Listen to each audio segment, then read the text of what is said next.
नमस्कार. The deep डाईव्हमध्ये आपलं स्वागत आहे. आज आपण एक अशा जगात डोकावणार आहोत जिथे कम्प्युटर बघायला शिकतात. हो, खरंच.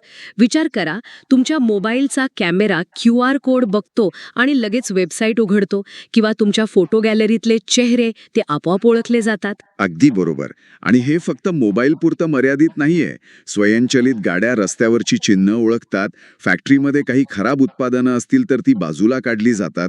ह्या सगळ्याच्या मागे एकच तंत्रज्ञान आहे, कॉम्प्युटर व्हिजन. म्हणजे कम्प्युटरला डोळे देणं. बरोबर. आणि आज आपण हेच तंत्रज्ञान वापरून बघणार आहोत, तेही मायक्रोसॉफ्टच्या Azure AI व्हिजन साधनाने.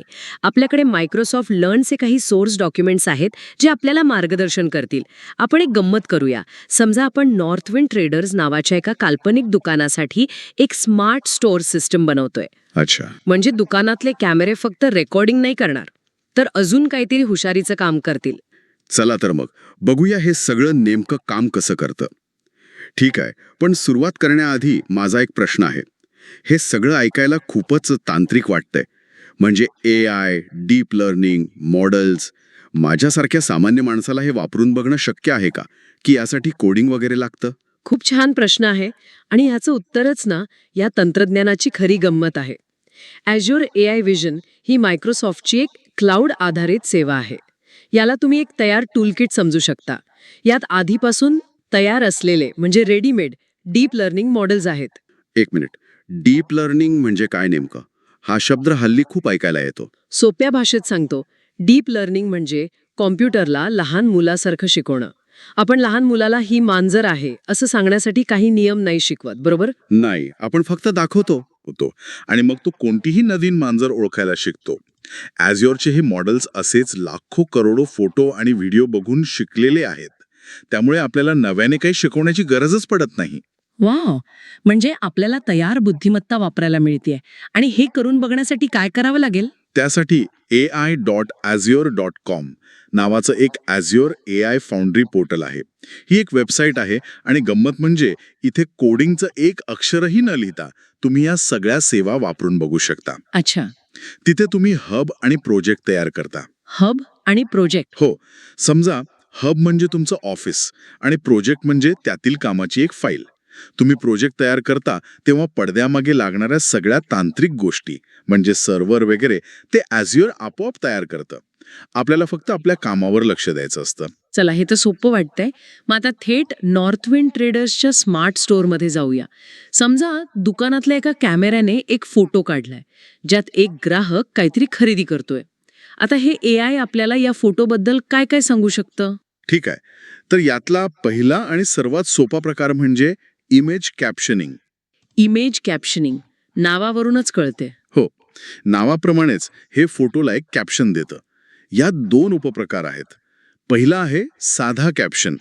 हे फोटोचं एका वाक्यात माणसाला सहज समजेल अशा भाषेत वर्णन करतं. उदाहरण, एक व्यक्ती दुकानात काउंटरवर उभी आहे. अगदी सरळ आणि सोपं. म्हणजे जसं आपण वर्तमानपत्रात फोटो खाली एक ओळ वाचतो तसं काहीसं. मग दुसरा प्रकार काय आहे? दुसरा प्रकार जास्त मजेशीर आहे. त्याला म्हणतात डेन्स कॅप्शन. डेन्स. हो, डेन्स म्हणजे दाट किंवा सखोल. हे फोटोचं फक्त एकंदरीत वर्णन नाही करत, तर फोटोतल्या प्रत्येक छोट्या मोठ्या गोष्टीचं स्वतंत्र वर्णन करतं. म्हणजे कसं? एक उदाहरण द्याल का? नक्कीच. साधं कॅप्शन काय म्हणेल, एक व्यक्ती खरेदी करत आहे. बरोबर. हां. पण डेन्स कॅप्शन काय म्हणेल बघा, एक माणूस निळा शर्ट घालून उभा आहे. ओके. त्याच्या हातात एक शॉपिंग बास्केट आहे. काउंटरवर एक बिलिंग मशीन आहे.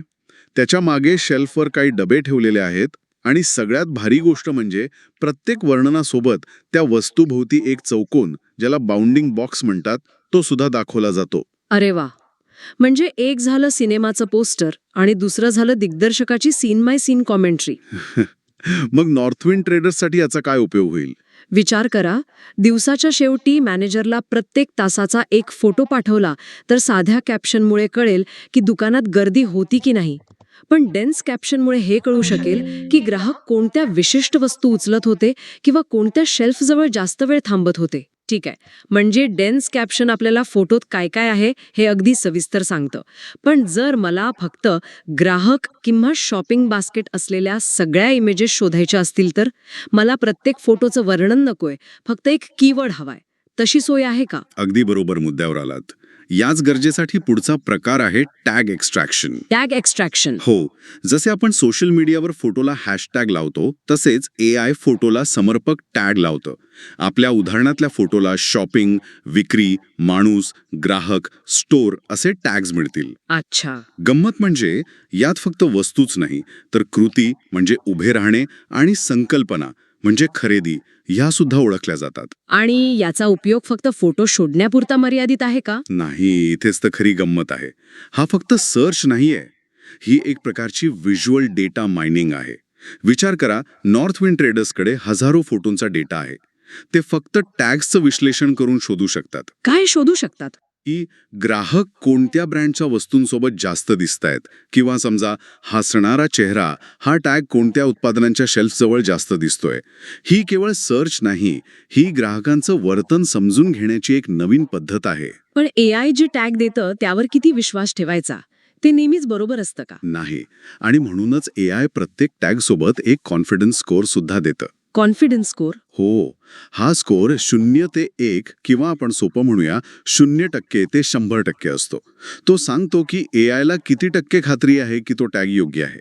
जसं की माणूस ह्या टॅगसाठी 99% कॉन्फिडन्स असेल, पण फोटोच्या कोपऱ्यात दिसणाऱ्या अस्पष्ट वस्तूसाठी खुर्ची हा टॅग कदाचित 55% कॉन्फिडन्ससह दिला जाईल. पण मग 55% म्हणजे काय? ते तर नाण्यासारखं झालं. बरोबर पण असू शकतो, चूक पण. ह्याचा काय उपयोग? बरोबर. डेव्हलपर म्हणून तुम्ही ठरवू शकता की किती कॉन्फिडन्स असलेले टॅग स्वीकारायचे. तुम्ही नियम लावू शकता की फक्त 80% पेक्षा जास्त कॉन्फिडन्स असलेले टॅगच ग्राह्य धरा. अच्छा. गोंधळ टाळता येतो. ओके, हे महत्वाचं आहे. आता मला एक शंका आहे.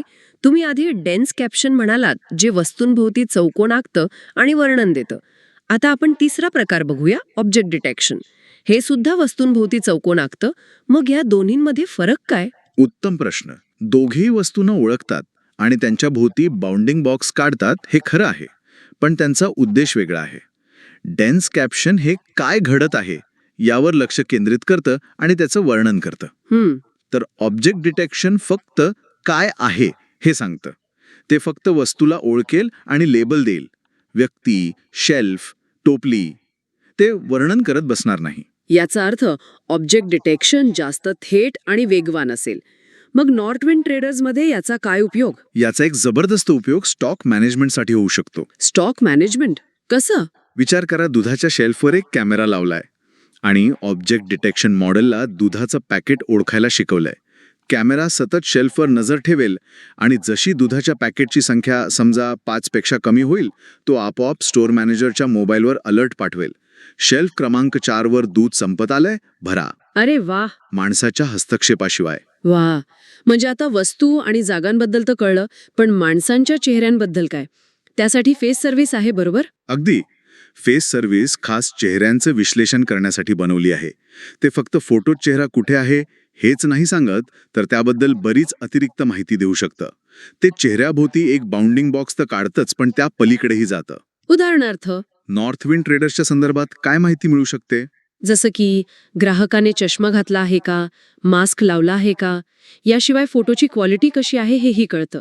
म्हणजे फोटो अंधुक म्हणजे ब्लर आहे का, चेहऱ्यावर प्रकाश कमी जास्त आहे का. एक्सपोजर. बरोबर, एक्सपोजर. किंवा व्यक्तीचं डोकं कोणत्या दिशेला झुकलेलं आहे म्हणजे हेड पोज. पण या माहितीचा दुकानाला काय फायदा? समजा दुकानातले सिक्युरिटी कॅमेरा असे लावले आहेत की चेकआउट काउंटरवरच्या ग्राहकांचे चेहरे नेहमी सावलीत येतात, तर एक्सपोजर हा गुणधर्म कमी प्रकाश म्हणजे अंडर एक्सपोज दाखवेल. अच्छा. यावरून मॅनेजरला कळेल की तिथली लाइटिंग बदलायला हवी. किंवा हेड पोजमुळे हे कळू शकतं की ग्राहक जाहिरातीच्या कोणत्या बोर्डकडे जास्त बघत आहेत. हे तर सगळं ठीक आहे, पण हे प्रकरण थोडं नाजूक वाटायला लागलंय मला. म्हणजे हे तंत्रज्ञान एखाद्या व्यक्तीला नावानिशी ओळखू शकतं का? हेमंत काउंटर क्रमांक 3 वर उभा आहे असं सांगू शकतं का? कारण तसं असेल तर त्याचा गैरवापर होऊ शकतो. तुम्ही खूप महत्त्वाचा आणि जबाबदारीचा मुद्दा मांडला आहे. आणि इथेच मायक्रोसॉफ्टच्या रिस्पॉन्सिबल AI म्हणजेच जबाबदार AIच्या तत्वांची भूमिका येते. चेहरा ओळखणे म्हणजे फेस आयडेंटिफिकेशन किंवा 2 चेहरे एकाच व्यक्तीचे आहेत का हे तपासणे म्हणजे फेस व्हेरिफिकेशन यांसारख्या सेवा अत्यंत संवेदनशील आहेत. मग त्या वापरता येतात की नाही? त्या थेटपणे सर्वांसाठी उपलब्ध नाहीत. मायक्रोसॉफ्टने यासाठी लिमिटेड ॲक्सेस पॉलिसी ठेवली आहे. Limited access. हो, म्हणजे ह्या सेवा वापरण्यासाठी तुम्हाला एक अर्ज करावा लागतो. त्यात तुम्हाला स्पष्ट करावं लागतं की तुम्ही ह्या तंत्रज्ञानाचा वापर कोणत्या चांगल्या कामासाठी करणार आहात आणि त्याचा गैरवापर होणार नाही याची काय काळजी घेणार आहात.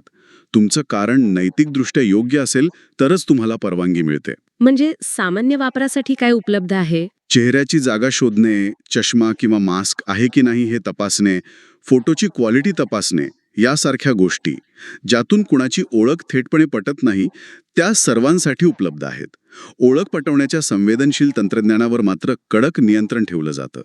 गैरवापर टाळण्यासाठी ही एक अतिशय महत्त्वाची पायरी आहे. हे सगळं ऐकून आता मला स्वतः हे करून बघायची उत्सुकता लागली आहे. समजा मला नॉर्थविंड ट्रेडर्सचा एक फोटो घेऊन त्यावर हे प्रयोग करायचे असतील तर प्रक्रिया काय आहे? प्रक्रिया अगदी सोपी आहे. 1. तुमच्या वेब ब्राउझरमध्ये ai.azure.com या वेबसाईटवर जाऊन तुमच्या Azure अकाउंटने साइन इन करा.